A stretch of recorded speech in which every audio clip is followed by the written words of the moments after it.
Eric Gordon, who's on the wrong end of LeBron James' 161st postseason win, and that ties him with Derek Fisher for the most all time. Helps that you go to the finals, for a decade straight, and you never miss the playoffs. That's how you rack up those kind of numbers. Here's LeBron James, who came an assist shy of his 26th career playoff triple-double. Hey, LeBron, it's Mike Trudell back in LA. What did you think accounted for the difference in the D in the third quarter and the fourth quarter? And just how much they're, Houston, of course, 41 points in the third, and then that completely changed. What did you guys do?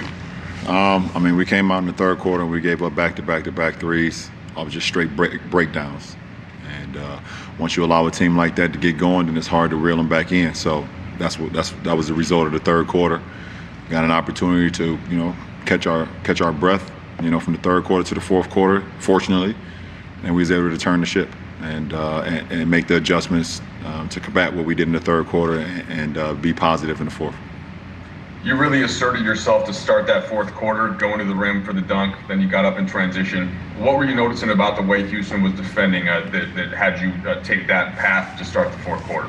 No, it's just for me. I started the fourth quarter 80s on the bench, and my teammates looked to me to try to be aggressive, either getting myself shots or getting my teammates shots. And I got an opportunity to see a couple seams, able to attack the rim, and also find a couple guys as well. So, like I said, every possession dictates different results, and I was able to capitalize on a few of them. LeBron and Steve, plus minus doesn't always tell the story for an individual player, but tonight it seemed to reflect Rondo's game. He was a plus 28 in 28 minutes. His only his second game in like 6 months. What did he give you tonight, and did you see any differences in his approach in game 2 versus game 1? Yeah, I think he was just, extremely aggressive, not only offensively but defensively, taking the challenge on James, taking the challenge on whoever he was guarding. Just trying to lead. I mean, that's what Doe is. He's a leader, and for us to have him back in the postseason, it's a key for our team. And he comes in, he pushes the tempo, he gets guys involved, and that doesn't always show up in the stat sheet with Doe. The intangibles that he does offensively and defensively. His nose is always around the ball, and he just makes plays for us. And tonight was another example of that. Allison? Calhoun? I think we asked you a lot before this series how much you guys have to kind of impose your will with your size. Then, of course, you go small tonight and play very effectively that way. How much confidence do you have in the flexibility the roster has, the lineups have, for you guys to take any kind of approach to how you want to play? Well, we built the team to be able to play in different ways, and be able to play big versus teams, be able to play small, be able to play in between. We built that from the beginning, and we have that.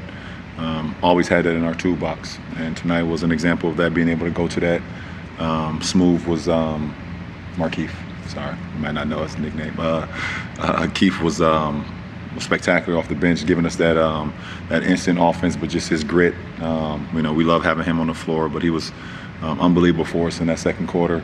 And everyone else who came in, like you said, Doe, AC, Kuz, those guys just came in and just gave us a big boost. Tony? You were talking before about the weirdness of not having fans here, but tonight you guys had fans in the last game. Your family members that are in there, and we saw you yelling toward them once, and after the game again. Was it nice to be able to have that interaction, to have supporters in the building? Oh, for sure. You definitely love having supporters in the building, but you also see me yelling over on that side when no one is over there. So it hasn't changed for me. It's definitely always great to see familiar faces. People that that has been there along the grind with you, and throughout postseason runs for me personally as well. But just having our, some of our family here, and then having some of our Laker personnel, people in the front office and things of that nature over there, it's great for us. And we just try to, but at the same time, you keep the main thing, you try to execute. But, the emotions are definitely great when you're making plays out there, and you're doing it for your brothers, your teammates, and, your family and friends as well. Why did you decide not to have your kids come? Say that again? Why did you decide not to have your kids come? Why did I decide not to have my kids come here? Because it's nothing for them to do. I got a 16-year-old.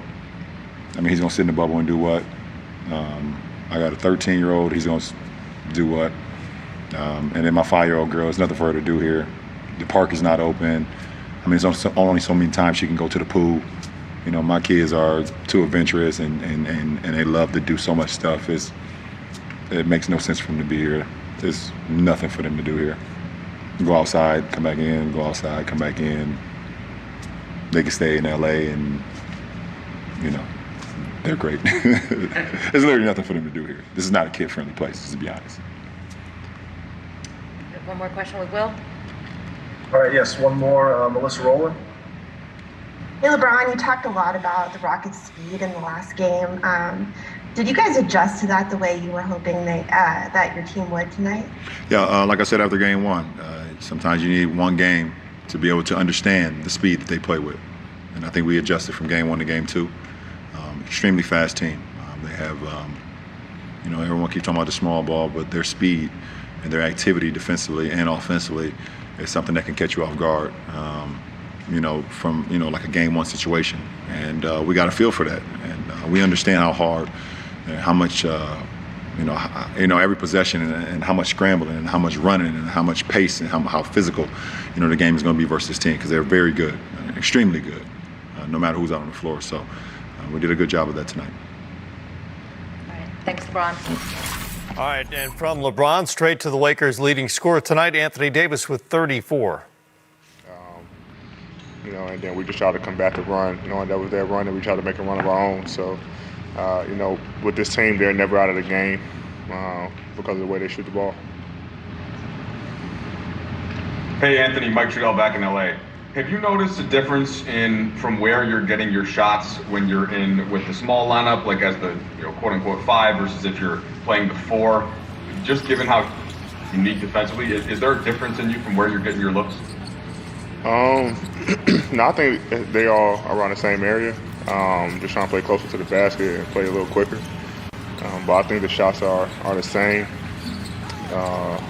You know, a lot of mid-range and things that's close to the basket. So, you know, trying to stay as close to the basket as possible. Hey, Anthony, it's Bill Oram. When you guys go into the fourth quarter down by 2, how present is it in your mind that what an 0-2 deficit in this series would potentially mean? Are you thinking about it along those lines, or are you more focused on kind of what's directly in front of you? We thinking about what's in front of us. You know, our job is to win the fourth quarter at that point. You know, we're down 2. You know, they had a huge run in the third, and what we're thinking about is winning the fourth quarter. You know, we're not, you know, in that situation thinking, you know, we can be down 0-2 if we lose this game. You know, our mindset is how do we win this game?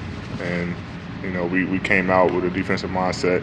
Well, getting back to that defensive mindset we had in the first half, and, you know, limit their 3 attempts, and also when we get stops, running transition, play our style of basketball, and let's get up and down the floor. And we was able to convert on that in the fourth quarter and help us get the win.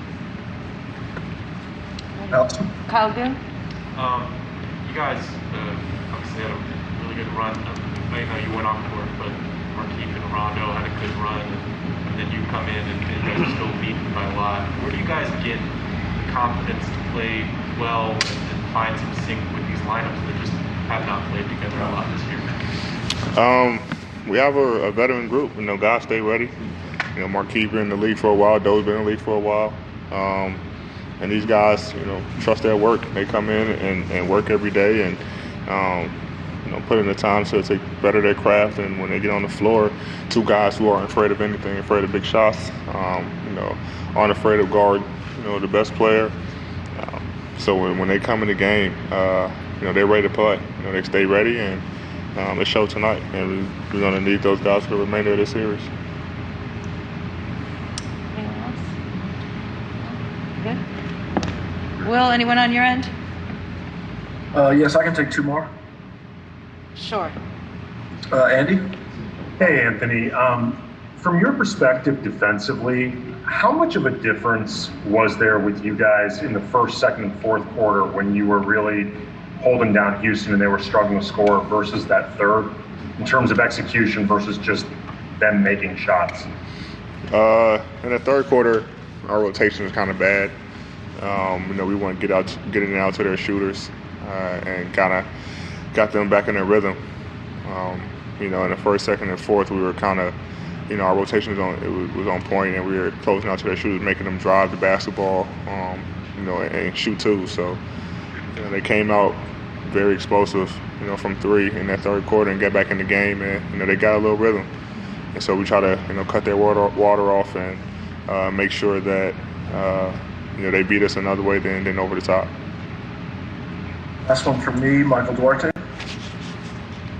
Hey, D, after game one, you had said that you guys need to attack that small lineup. You did a good job of that. You outscored them in the paint, and you shot half as many threes as they did, unlike game one.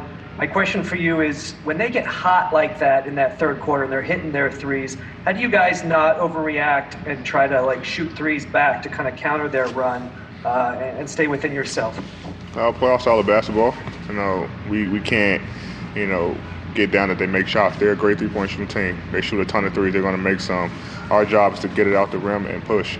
You know, and when we do that, I think we had a couple plays where they made a shot, we got it out, push it ahead, and I know one play Kuz got a dunk. So our job is to just keep, you know, pushing the tempo, miss or make, and we were able to do that tonight. But you know, we know they're trying to close us out off the three and run us off the three-point line, and you know, we got to be able to, you know, redrive the basketball and get open looks. And most of our threes tonight were pretty much open. You know, guys took their time and knocked down shots. You know, some guys got hot, but we didn't settle for threes.